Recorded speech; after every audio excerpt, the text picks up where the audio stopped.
la película, después de ver esta película, Rafael me dice si, Raúl me dice si quiero decir algo. Lo que digo es, lo primero se me ocurre, pensamiento espontáneo, como si mirara una imagen, no una historia, es, esto no pudo pasar en la Argentina. No pudimos tener una dictadura militar de las más sangrientas. ¿Estaba en el micrófono? No pudimos, no, como vi que avanzaba el señor, no pudimos tener una dictadura militar de las más sangrientas y en tan corto tiempo después de esa dictadura, la sociedad permitió, la sociedad eligió, la sociedad siguió a un líder completamente convencido, uno diría enloquecido en su convencimiento, porque le iba a llevar a todas las consecuencias, como Alfonsín, convencido de la democracia.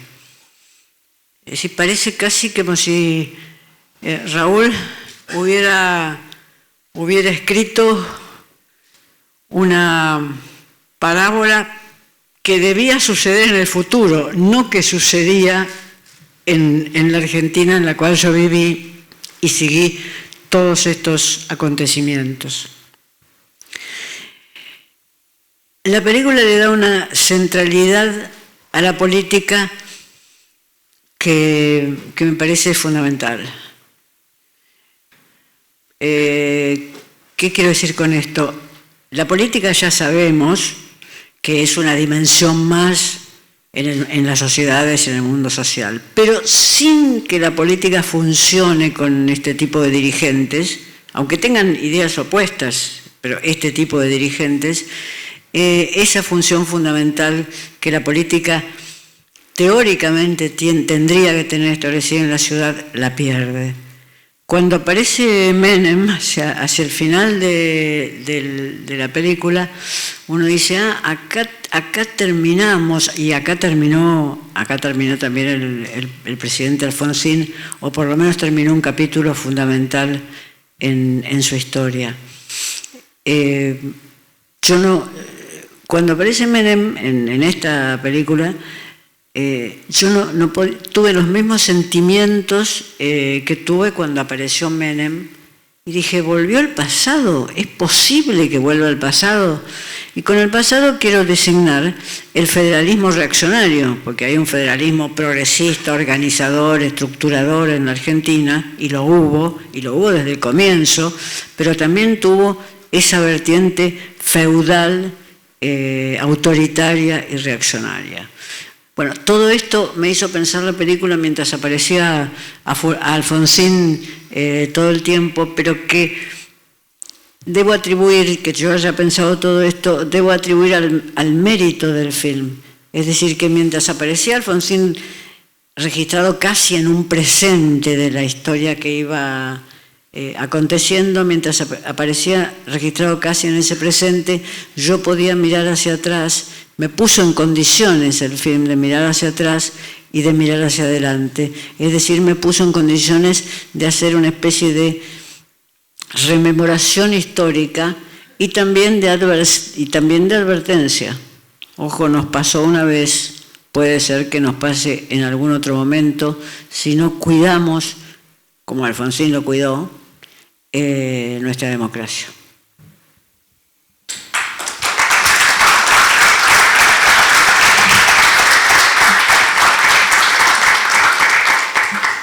No sé si alguno de los presentes quiere hacer alguna observación.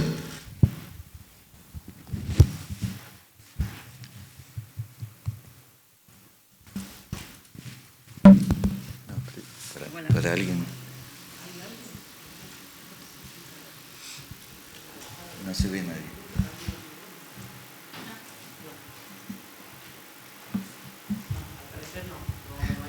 Bueno, entonces yo voy a hacer una observación. No, la impresión, viendo la película ahora, ¿no? La impresión que uno tiene es la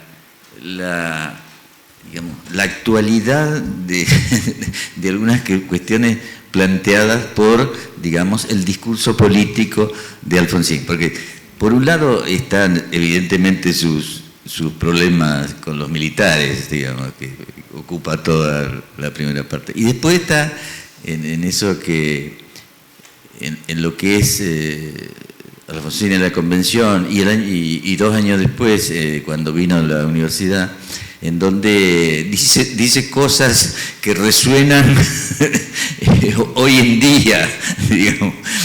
Uno, digamos, la política arrinconada y que hay 2 monólogos y un montón de cosas que resultan, digamos, de actualidad. Y bueno, y casi da la impresión de que una reflexión de ese tipo es inaplicable hoy en día, digamos. Es imposible eso. Ya está completamente la política arrinconada, los monólogos por un lado, y ya se olvidó que la política es diálogo, es discusión, etcétera. Repito las palabras dichas por Alfonsín, ¿no? Que es como si planteara agudamente no ya los problemas del 96, porque hay que pensar una cosa, muchas de las cosas que dice en la última vez que vino aquí a la universidad en el 96, eso está muy cerca de la reforma de la Constitución del 94, entonces de alguna manera es un discurso para justificar eso que en su momento se llamó el Pacto de Olivos y que hoy en día se habla más bien de la reforma del 94. O sea que hay una cuestión relacionada con el momento, pero a pesar de eso está el gran tema del consenso, del acuerdo, eso que, digamos, desarrollado por Alfonsín y que hoy parece algo imposible.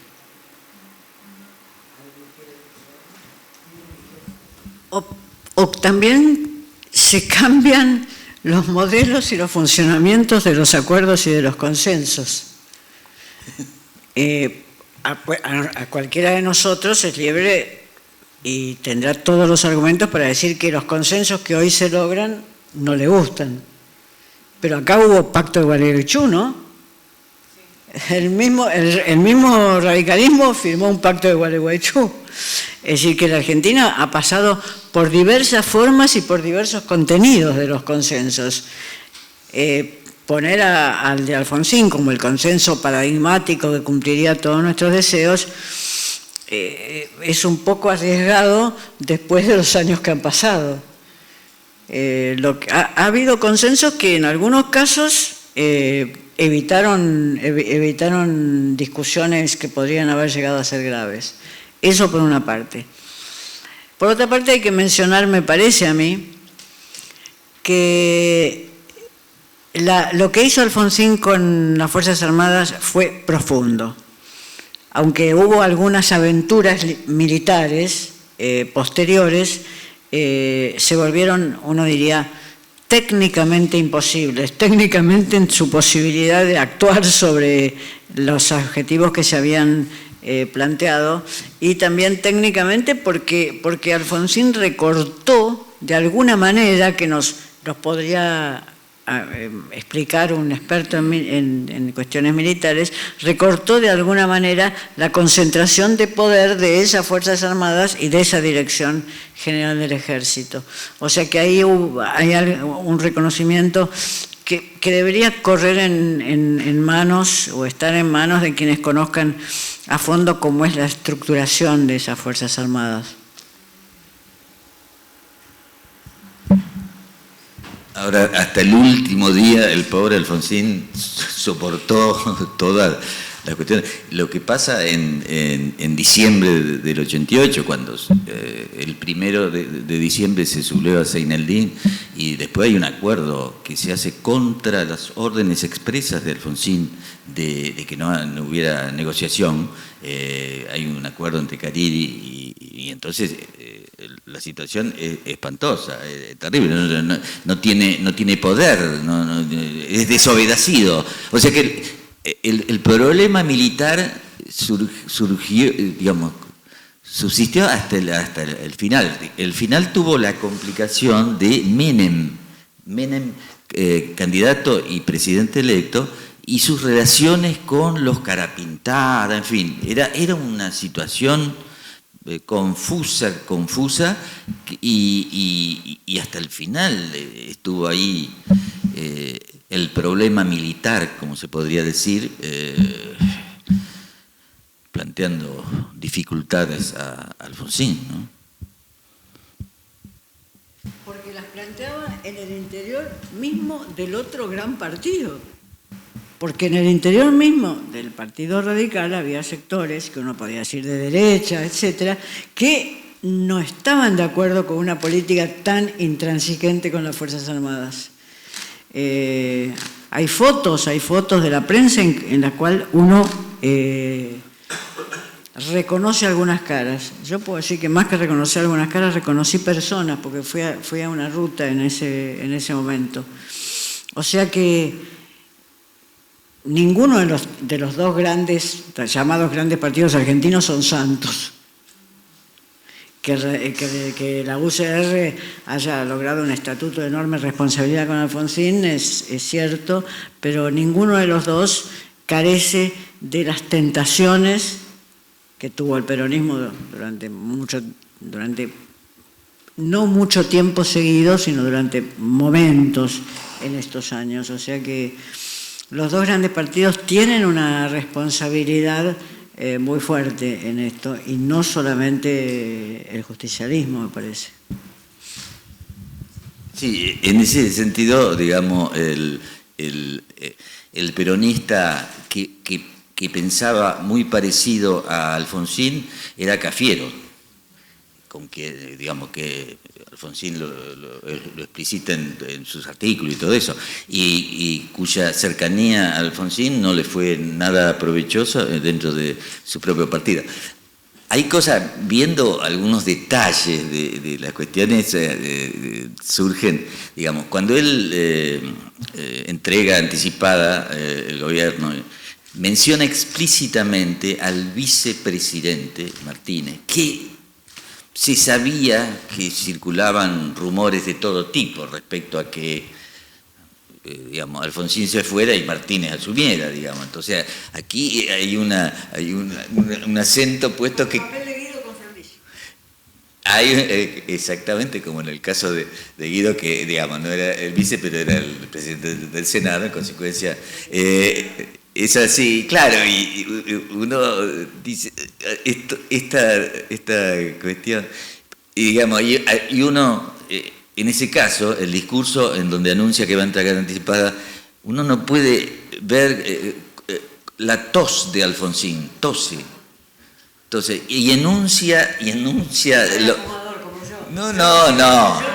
no era por fumar, y enuncia, repite el preámbulo, o sea, repite el preámbulo, pero ya tosiendo, ya entregando el poder, etcétera. Es algo, se podría hacer una película de un preámbulo a otro preámbulo, digamos, para indicar todo lo que significó hasta, digamos, hasta la salud de Alfonsín, materializada por esa tos que puede deberse a varias cosas, pero que, digamos, aparecen así.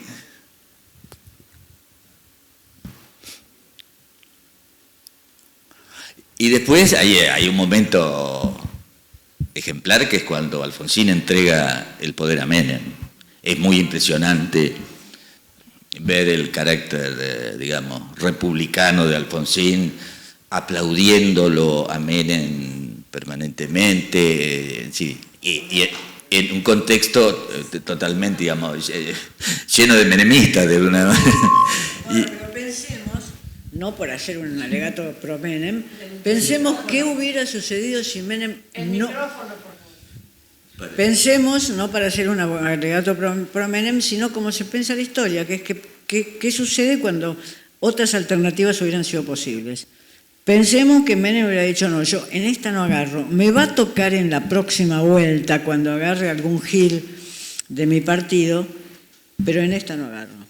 O sea que Menem ahí, de alguna manera, le pone el cuerpo a esas fotos que son muy bellas, esas fotos en que pasean ambos por la Quinta de Olivos. Ambos, quiero decir, Alfonsín y Menem.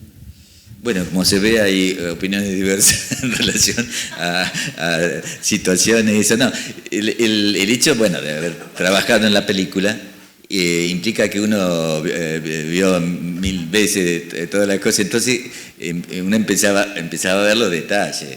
Si uno en la asunción de Menem mira solo a Alfonsín, que en Chascomús dice un momento feliz, etcétera, pero que uno recuerda, digamos, uno estaba en Chascomús ese día, y no era, digamos, Chascomús parecía un planeta aparte, pero la sensación de desolación en el país era muy grande, digamos.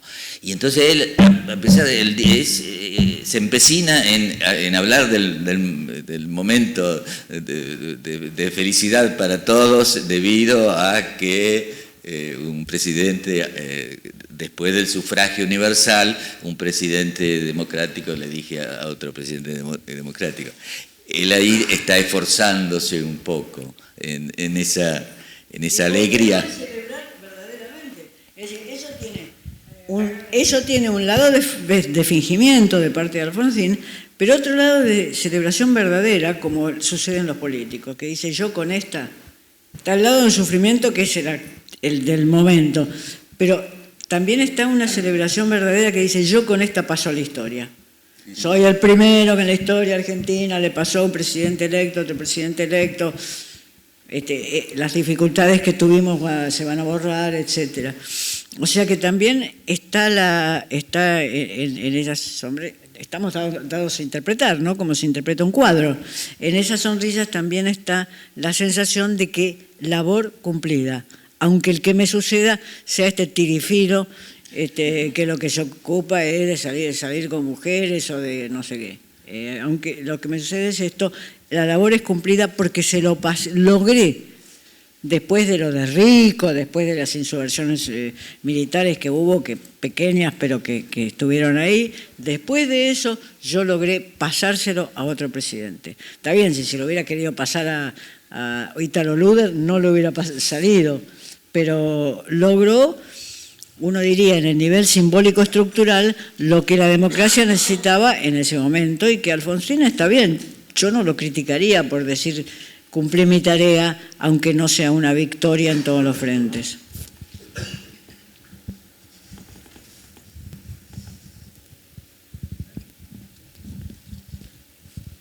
Bueno, si no hay ninguna pregunta,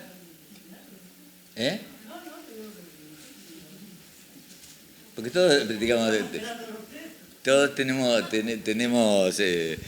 como opiniones, opiniones diferentes sobre esto que es todo discutible. Yo recuerdo una cosa, cuando nosotros filmamos la convención, digamos, no me olvido de la situación pública de Alfonsín. Alfonsín era un paria político después del Pacto de Olivos, digamos. Pero no era un paria para su partido. Y Alfonsín... Lo que había quedado de su partido, ¿no? Porque lo que había quedado de su partido que se reveló bastante rápidamente que no era poco. Dámelo eso. Sí, por supuesto.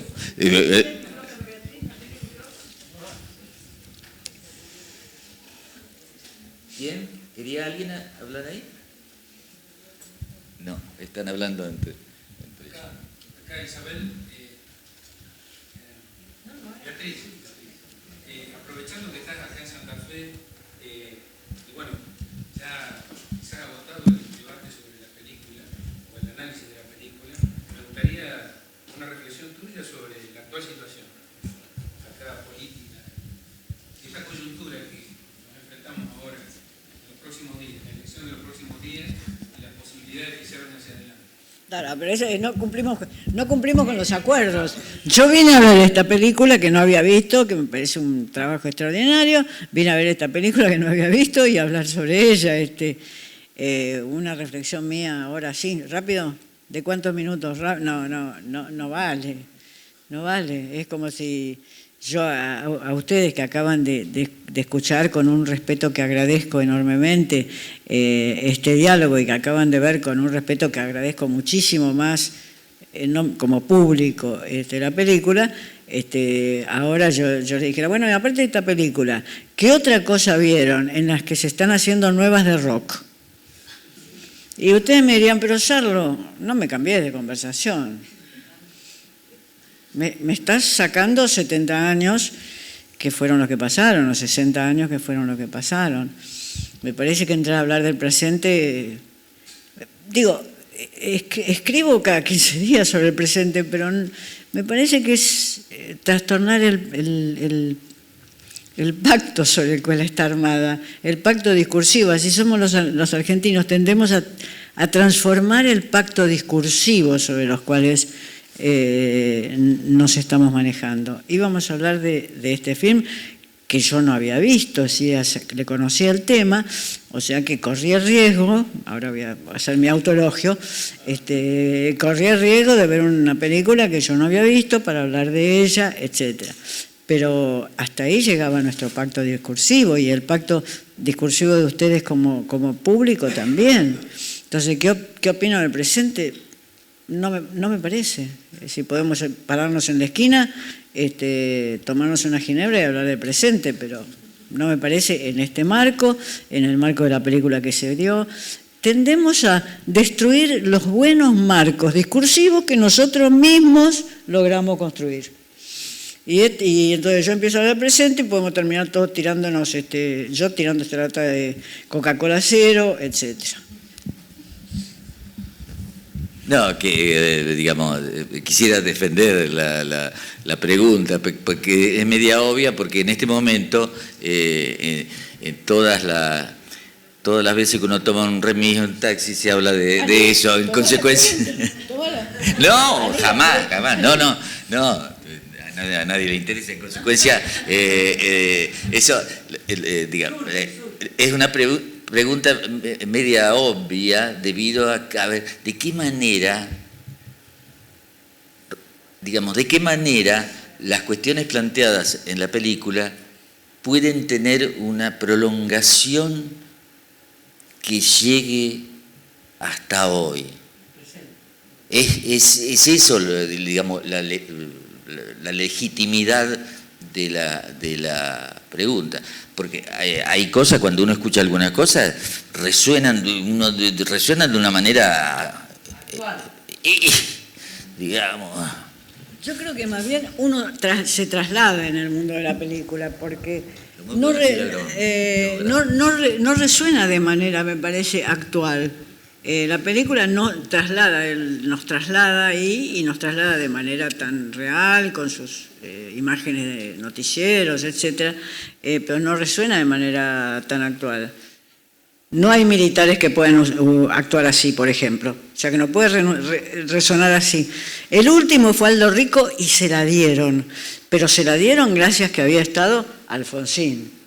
Entonces no hay militares que puedan resonar así.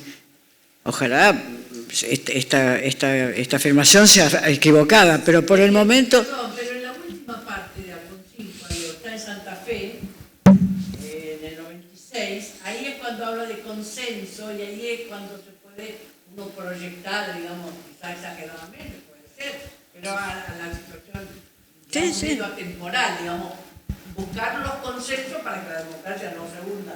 Para que no vuelva Aldo Rico. Sí, no solo eso, porque está bien el problema. De alguna manera vos decís, el problema militar no existe. Y es cierto. Es cierto. No, es cierto que el problema militar, digamos, no existe. Ahora, no quisiera ponerme a enumerar los problemas que tenemos. Claro, bueno, pero es otra cosa. Pero traigamos un sociólogo y un economista y que hablen de sociología y economía. Es evidente que es otra situación, estamos hablando del gobierno que terminó hay cosas que como que permanecen como cosas que son posibles quizás de situar en una situación como la actual, por ejemplo. A lo mejor no solo de Argentina, sino de otros, digamos, Con Argentina alcanza. Gente educada o gente civilizada que pueda reunirse, sentarse en una mesa a conversar y no agarrarse a los tiros ni cortarse la cabeza, digamos. No que discutan lo real, lo que es posible que no se pueda hacer en este momento en nuestro país. Lo que yo más bien trato de demostrar es que las conversaciones tienen un tema. Si ese tema lo trasladamos varias décadas y decimos, a ver, ubiquémoslo al presente, no es así, no sucede así. En cualquier momento íbamos a estar hablando de la grieta en la época del peronismo y de la grieta ahora y ya iba a ser todo una mermelada. Me gustan las precisiones, sobre todo cuando tenemos la historia para sustentar esas precisiones. No es que me niegue a hablar de la grieta ahora, digo, todo el mundo sabe que escribo pavadas de esta naturaleza todo el tiempo. Pero si estamos en una conversación responsable, no quiero hacer una patinada hasta el presente de aquel pasado. Eso es todo lo que quise decir, pero no me niego a escuchar y a ilustrarme con esa conversación. No, yo también estoy de acuerdo. No, yo simplemente me refería como una cosa que puede, digamos, una pregunta quizá que es legítima en cada uno de los que estamos aquí sentados, dada la proximidad de los que tenemos por delante, que, digamos, encuentra en algún puntito, no para conversar, pero no como para conversar, ponerse a conversar ahora sobre eso, sino, digamos, las cosas que... Maridín, vos sos una gran poeta y, por tanto, sabrás que la diferencia entre la palabra ponerse a conversar y la diferencia que existe entre la palabra ponerse a conversar y la diferencia que existe, me puse al final de la mesa redonda a improvisar una interpretación, no, es grande. Yo prefiero cuando estoy en público, como ya bastante en público me equivoco, prefiero cuando estoy en público por lo menos no incurrir en la improvisación como una de mis equivocaciones. Entonces ahí traer, sí, no, claro, mire... Como público yo no estaba tratando... No, ya sé, pero entiendo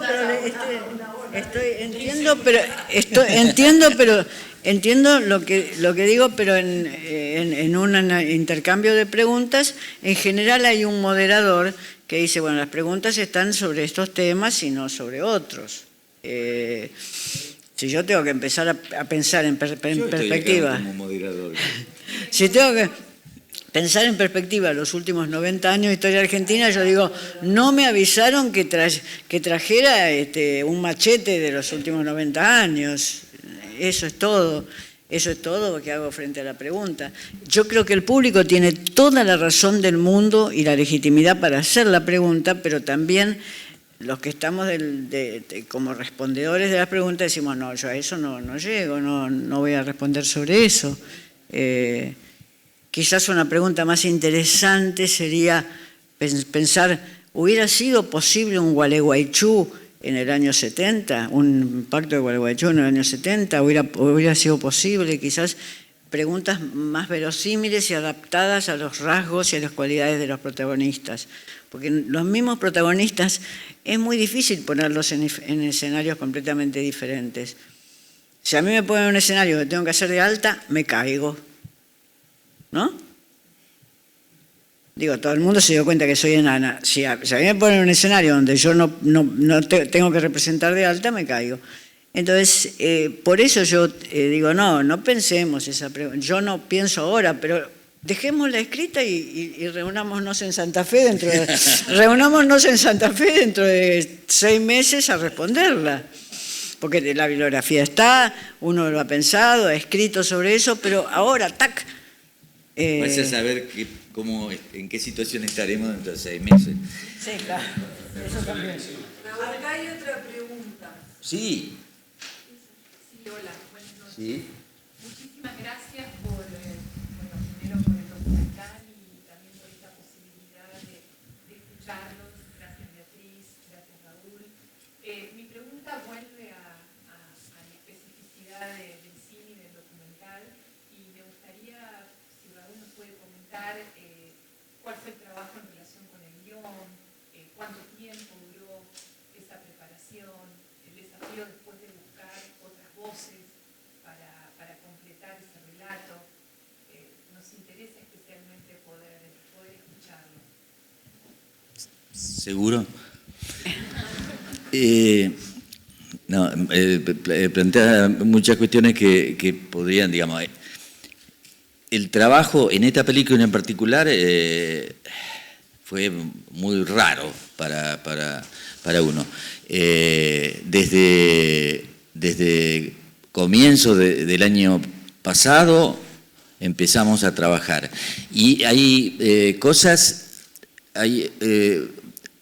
todo el material, hay solo una parte que tiene el loguito que dice Radio Televisión Argentina, todo lo otro no, porque todo lo otro, el archivo de la Radio y Televisión Argentina nos dio el material sin el loguito y de buena calidad. Y en ese caso, ¿por qué está con el loguito? Y porque todavía no logramos tener el material para cambiarlo. ¿Por qué? Porque hace más o menos un mes, sí, alrededor de un mes, descubrimos que el día antes del comienzo del juicio a las juntas, Alfonsín hace un discurso denunciando, usa la palabra, y que está ahí en la película. Eso no sabíamos que eso existía, simplemente porque el archivo subió el material a YouTube y entonces dijimos, ¿cómo es esto? El día antes del comienzo del juicio a la Junta, Alfonsín hace un discurso en donde denuncia las tentativas de golpe. Por ejemplo, ese es un material que lo acabamos de ver. Otro material, el discurso del Jueves Santo, porque todos, digamos, los materiales respecto al balcón, donde está Luder, Cafiero, etcétera, con Alfonsín, bueno, eso es todo conocido, en fin. El Jueves Santo, Alfonsín hace un discurso donde dice, hasta aquí llegó la cuestión para los militares. Ese es otro material que lo encontramos posteriormente a eso. Bueno, y después hay cosas como la filmación de Chascomús, la llegada de Chascomús, que es una especie de filmación casera del canal del pueblo, no sé bien, que ni sé dónde la sacamos, no sé dónde eso. O sea, eso es rarísimo. Eso por un lado. Por otro lado tenemos las cosas que filmamos nosotros, la convención y Martes 19, que son cuando Alfonsín viene en el 96, nosotros lo filmamos. Y entonces, bueno, es una cuestión un poco distinta a la del archivo, porque el archivo lo filma otro. No vayan a creer que los archivos están exactamente como están en la película, ¿no? No es así, digamos. Están un poco limpiados intencionalmente algunas cosas, etcétera. Pero digamos, algo tenemos que hacer nosotros porque si no viene todo el significado de fábricas, digamos. El trabajo con archivo es un poco azaroso y depende de muchas cosas, digamos. Vos decís el guión. El guión, digamos, la idea es el final. La idea es a partir de la Asamblea Legislativa del 21 de diciembre del 88. Ese es el centro, es lo que primero se ve y se desarrolla. Y luego va a aparecer otra vez brevemente en el momento cronológico en que le toca. Pero al principio está eso. Eso es realmente algo que yo recordaba. Yo recordaba bastante eso. Y bueno, y el material estaba ahí. O sea que esa asamblea legislativa es porque es una tentativa de Alfonsín de librarse de la encerrona en la que estaba en ese momento. Es una situación muy dramática. No sé quién decía que en cine, en los film políticos, la victoria es espectacular, pero la derrota es cinematográfica. Es decir, las situaciones, digamos, nosotros tenemos, por ejemplo, la toma del Cabildo, y con mucha gente, en fin, qué sé yo. Bueno, es una cosa. Ahora, el dramatismo de los problemas de Alfonsín, sobre todo en un cierto periodo, son cosas, digamos, bien interesantes para uno. Y por eso ocupan el centro de la cuestión. Otra cuestión, un asunto no voy a seguir, pero digamos, un asunto es la delimitación del tema. Porque esto no es ni sobre la vida de Alfonsín, ni sobre el gobierno de Alfonsín, ni sobre nada. Es sobre un periodo en el que se plantean los conflictos entre Alfonsín y los militares. Nada más. Porque ya es demasiado. Y la definición del tema, la ubicación del tema es esencial. Y después otra cosa más, ya que estamos. A uno no le gustan las películas, los documentales en los cuales aparece de pronto un señor que cuenta cosas, digamos. Sin embargo, buscamos algunas cosas que podrían ser. Y entonces, bueno, la cuestión de mostrarle a José Ignacio López la película, no era la película tal cual está, pero era bastante, mostrar y filmarlo a él en sus reacciones posteriores. Bueno, y eso funcionó. Eso funcionó muy bien. Claro. Y entonces es como una viveza de uno. En vez de mostrar a un tipo que cuenta, lo vemos comentando la película que estamos viendo, de alguna manera. Eso. Lo de Brandoni fue el Litus, el material de archivo, Litus, que filmó eso. Yo estaba ahí y cuando escuché a Brandoni decir eso, dije, tendríamos que haber estado filmando esto. Y por suerte Litus lo estaba filmando, digamos. Entonces Brandoni cuenta, llegó a la residencia presidencial, estaban bajando todos los cuadros, era una cosa espantosa, no sé qué. Son las únicos dos personas que hablan, digamos. Porque a uno no le gustan los documentales donde hay todo el tiempo personas que cuentan no sé qué cosa. Pero acá uno pensó que, bueno, que podía ser adecuado. Si ustedes estuvieran bajo estas luces, confesamos todo. estarían pidiendo piedad. Bueno.